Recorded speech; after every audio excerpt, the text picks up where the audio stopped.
Today, March 3rd, is the second anniversary of The Legend of Zelda Breath of the Wild.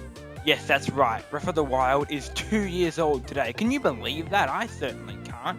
It seems that only yesterday I was watching the E3 2016 trailer that first introduced me to the game and the series in a meaningful way. Even from those just first few minutes, I knew this was more than just a mere video game. This was something special. And so I familiarized myself with the series, first by playing Ocarina of Time and Wind Waker, then moving on to experiencing most of the other entries in the franchise, such as Twilight Princess, A Link Between Worlds, and other games. It wasn't long before the magical worlds, mind-bending dungeons, and colorful characters won me over, and The Legend of Zelda became my favorite series of all time. So imagine my excitement when on March 3rd, 2017, I finally got my hands on Breath of the Wild. It was everything I wanted and more. The open-air gameplay was like nothing I'd ever seen. The enemies were brutal and killed you in one hit, providing such a challenge. And overall, the game was fun. Just so fun. And as you guys probably know, it wasn't just me. The whole gaming side of the internet was on fire, with everybody talking about Breath of the Wild. It got 10 out of 10s left, right, and center. And it came to no surprise to anybody when Breath of the Wild won Game of the Year 9 months later. Everybody knows that this game is amazing, but why? Why is it amazing? What about Breath of the Wild made it become so beloved? And no, it's not just because it's a Zelda game, though that does help. That's why I'm here today, to talk to you guys about the things that make Breath of the Wild really good. What did it nail? What made it a legend? Also remember that this is all my opinion, you're probably different and is still completely valid. Let's begin. The first aspect that I'm going to talk about that stood out to many players, including myself when first playing Breath of the Wild, is its respect that it gives to the player. What I mean is that the video game market today is saturated with many games that tell the where to go and exactly what to do. There is no room to explore, no room to breathe. You can't discover things in these games, can't learn on your own because the game spits everything out at you, desperate to keep your attention. These games do have their strong points, and I'm not trying to discredit them. However, Breath of the Wild takes the opposite approach.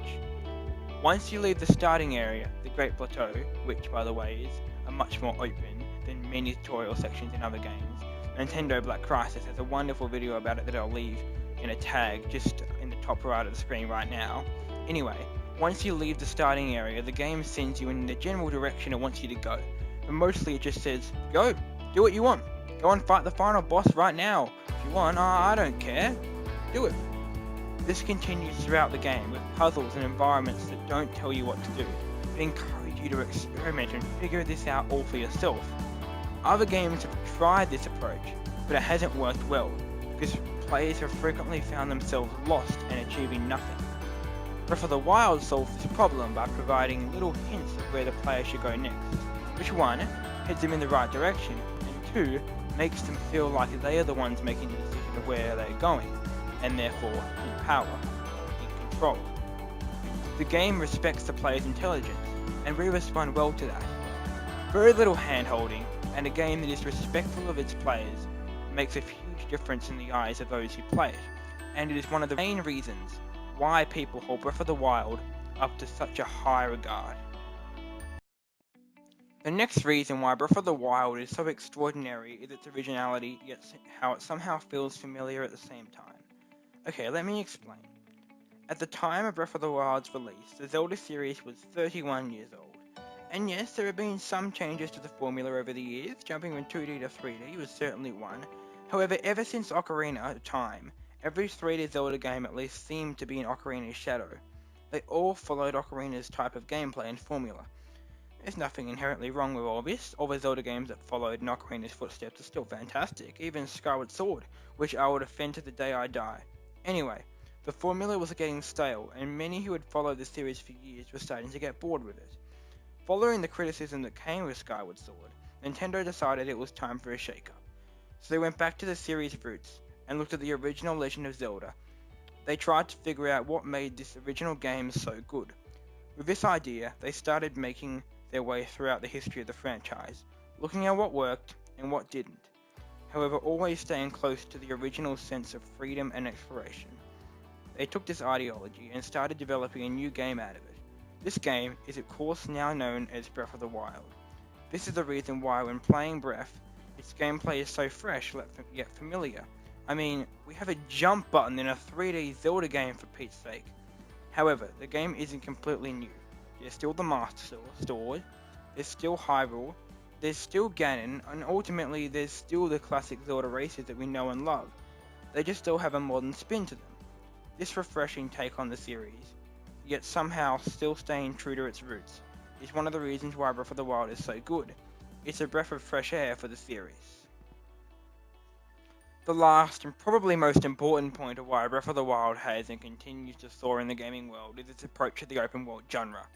Instead of being a traditional open world game, Nintendo is insistent that Breath of the Wild is in fact what they call an open air game, a new term that Nintendo invented just for Breath. That's cool, but what does that mean? Well, basically Nintendo explained that in most open world games, there is a world that is an obstacle that the player needs to traverse, or it's just simply a playground that developers put the real game in. Breath of the Wild's Hyrule is not a place to put the game, rather it is the game. The world itself feels alive and real. The point isn't just to get from one side of the map to the other. The point is to be in the world, to interact with it, to be in it. This leads into my next point about the open air game design, which concerns the game's physics engine. Nintendo delayed Breath of the Wild's release from 2015 to 2017 for mainly this very reason. The player can interact with the world, and using the physics engine, come up with many ways to solve puzzles. Need to cross a ravine? You could chop down a tree, letting it fall, and then going across the gap by walking on it. Or you could use a stasis rune, one of the many abilities that Link has at his disposal to be able to interact with the world, to freeze the rock, then hitting it to build up kinetic energy and finally cling onto it and letting it sail over the gap with you in tow. Or you could, well, you get my point. The main thing is that the world of Hyrule in Breath of the Wild is itself the playground. And that makes Breath a much more immersive and real, dare I say, alive game. This makes the game have a sense of wonder that other entries in even the Zelda series can only dream of. There you have it. Those are my main reasons why I believe that Breath of the Wild is such an achievement. The respect that it gives the player, its originality and sense of familiarity, and the open air game design are some of the reasons why Breath of the Wild is not just my favourite Zelda game, but my favourite game of all time. It truly is the legend that will spark a new era of Zelda.